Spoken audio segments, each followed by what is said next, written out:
2, 1, 2, 3, 4.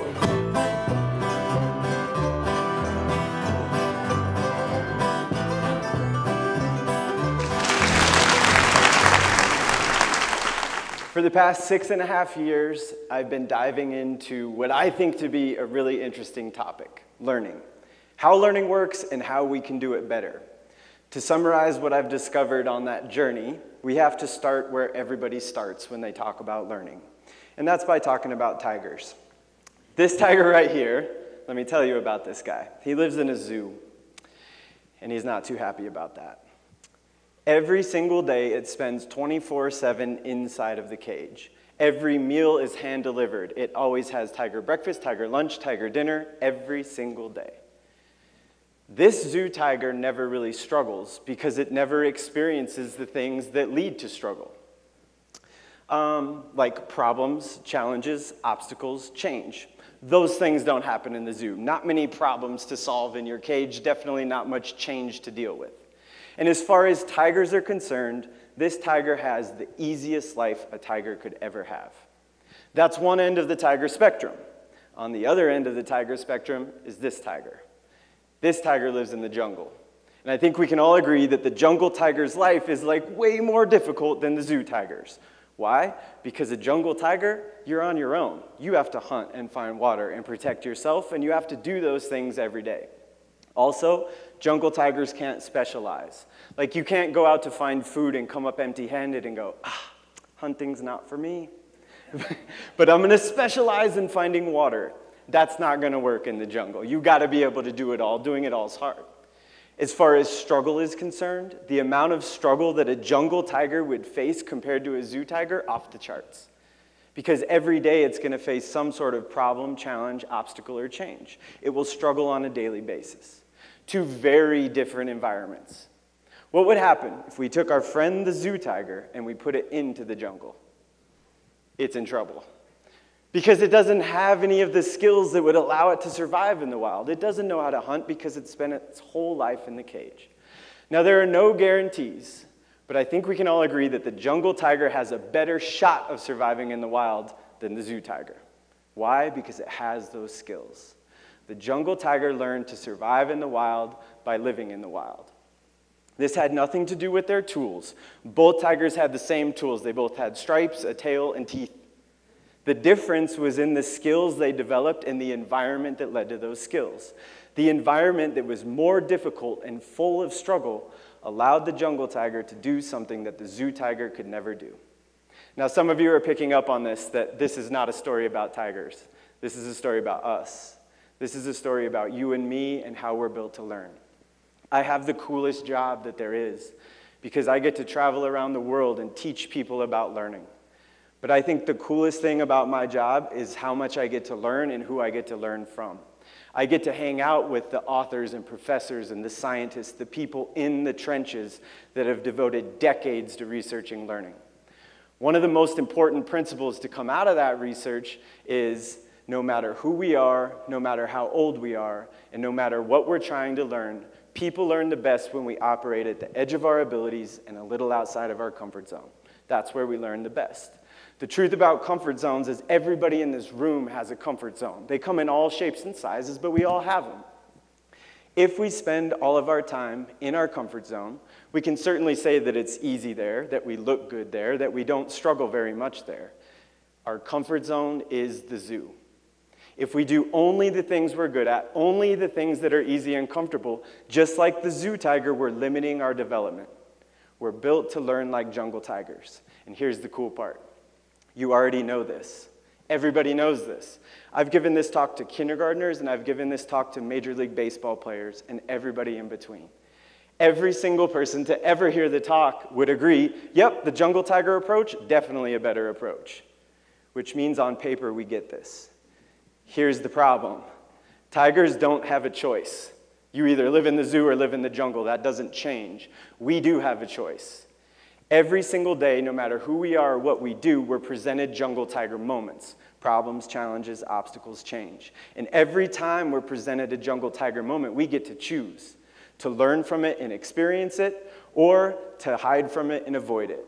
The choice being to jungle tiger that moment or to zoo tiger. If we're going to be honest with one another, more times than not, we choose to zoo tiger. Do you see the problem? On paper, we get this, but more times than not, we choose to zoo tiger. But I'll be fair, everyone in here has done their fair share of jungle tigering, without a doubt. Jungle tigering happens in all different shapes and sizes. Jungle tigering could simply be asking a question or speaking up. It's applying for a job, applying to get into a school. Jungle tigering is volunteering for a project out of our comfort zone. Jungle tigering is the little girl flying down the hill who just took her training wheels off and she's freaking out a little bit. We've all done that, and that's how we've developed all of the things that we're good at. But if we're going to be real, more times than not, we don't speak up, we don't ask the question, we talk ourselves out of applying for the job, and we keep the training wheels on a little too long. Which begs the question, why? Why do we choose to zoo tiger? I think there's lots of things in our environment that can help or hurt the learning process, without a doubt. And many of those things we don't control. As far as things that we can control, I think there are two big reasons that we choose to zoo tiger. First, stories. Stories are our limiting beliefs of, I can't learn that, I can't do that. It's a huge reason we zoo tiger. The other element at play is fear. The fear of looking bad, the fear of the unknown, the fear of trying something new. Stories build our cage, fear keeps us in it. This is why we zoo tiger. My friend Leighton, he's 6 years old. A few months ago, we were hanging out on a couch, and we were bored, so I decided to show off. And I showed him this trick called quarter snatching. You put a quarter on your elbow and swing your hand down and catch it. It looks really cool, but it's actually easy to do. Did it a few times, Leighton was impressed. He's like, yo, I want to learn how to do that. So he grabs a quarter, puts it on his arm, swings his hand down, totally misses. Picks the quarter up, puts it back on his arm, swings his hand down, and knocks it to the back of the room. Picked the quarter up, tried one more time, and missed again. There was no fourth attempt. He goes, this is stupid, and went back to the couch. Back to his comfort zone, back to the zoo. We zoo tiger because of stories and fear. The story, I can't learn this. Fear, I don't like being bad at this. Back to the couch. In order to become a great learner, we have to figure out how to spend more time in the jungle. We do that by unpacking stories and fear, talking about what they are, where they come from, and most importantly, how do we beat these things? Let's start with stories. Again, these are limiting beliefs of, I can't learn that, I can't do that, I'm not cut out for this. The problem with these limiting beliefs, these stories, is that they rob us of the practice and reps that could actually teach us the skill. It's sort of self-fulfilling. I believe I'm not a math person. I don't spend too much time working on that skill. I become not a math person. I believe I'm not a people person. I avoid interacting with people. I become not a people person. Our stories rob us of the jungle tiger reps and practice that could teach us the skill. So what do? Luckily for us, the answer, the antidote to these stories lies in science. One of the most important areas of research when it comes to learning is called neuroplasticity, which is the study of our brains and how they physically change with our experiences and with practice. I could talk for probably 3 hours about this, but the key point that I hope we remember from today is that our brain is a lot like a muscle. And we get how muscles are built. Like, if I'm in the weight room doing a set of 10 curls, which rep out of the 10 would be the hardest to do? The 9th or 10th, I start shaking and looking weird. Which rep out of the 10 is the most important if I'm trying to get stronger? The 9th and 10th. All the reps matter, but it's getting me to that point of resistance and struggle. That's how my muscles get stronger. We can answer that question because we were taught that in 5th grade PE. But sometimes what we don't realize is our brain works in a similar fashion. That research shows when we experience a challenge and struggle a bit, we learn and remember more than if there's no struggle at all. One of my heroes, his name is Robert Bjork, coined the term desirable difficulties. That when we move through a desirable difficulty, we learn better. The way I think about it is, I could go to the weight room with my awesome cutoff shirt and my really cool headband. And I could go pick up the 1-pound weights and go over here into the mirror, crack my neck, put on my mean face with my 1-pounders, and just bang reps out like this. And I could do that all day, and I might make a little progress, but not much, because what's missing? The struggle. Without the resistance and struggle, I'm not going to grow. Learning is the same. Now again, we call them desirable difficulties because I can't go pick up the 200-pounders either. It's finding that space right at the edge of our abilities. That's where we learn and grow the best. There are 2 more layers to this idea. One is that it takes time to build a muscle. Like if I wanted to see a physical change, I would devote like months to working out and trying to build that muscle. We have to deploy the same approach to learning skills. Yet so many times when we try to learn something, we try it once and go, whoop, yep, can't do that. Building a muscle takes time, building a skill takes time. The other idea, we're all not going to be bodybuilders, but we can all grow our muscles. They can all get stronger. Learning is the same. We're all not going to be Einstein, but we can all learn and get better at pretty much any skill if we understand these principles. I think understanding these simple principles of neuroplasticity builds what Carol Dweck calls a growth mindset. Growth mindset is the belief that we can learn stuff. And her research shows that when we adopt that belief, it has a positive impact on our actions and behaviors when it comes to learning. So stories are limiting beliefs. We overcome these with neuroplasticity, the belief that I can grow my skills. I believe that surfing is a skill, and I believe I could learn how to do it. And I believe dancing is a skill, and I believe I could learn how to do it. But here's the truth. I can't surf, and I can't dance, which is illustrating the point. We have to overcome 2 hurdles to Jungle Tiger. Just because I believe I can learn something doesn't necessarily mean that I can overcome the fear. We have to beat both. So, fear, again, we could talk for hours about this, that our traditional approach to fear is to tell people to kind of get rid of it, to be fearless, to not be afraid. And that's how everyone talks about it. The better approach also lies in science, and the research shows that the more effective approach to dealing with fear is simply to understand it. To understand that fear is wired in. It comes from a region of our brain called our amygdala. We all have an amygdala. That every time we approach a jungle tiger moment, we're going to feel some fear, and that is okay. The idea here is to accept that and sort of reframe it. What I mean by that is to understand it's normal. Our old school approach to fear looks at it as a negative thing. So we assume if I feel fear, I better not do this, or I can't do this. With our upgraded approach, we realize, of course I'm going to feel fear. I'm getting out of my comfort zone. That doesn't mean I can't do this. Simply upgrading our understanding of fear will help us beat this a little more often. Recap. The best learning happens when we jungle tiger. Stories and fear are why we zoo tiger. We overcome stories with the belief that we can grow, neuroplasticity. Fear, we don't really get rid of it, but we work to understand it and reframe it. And when we do that, we can spend more time in the jungle, which is what happened to Leighton.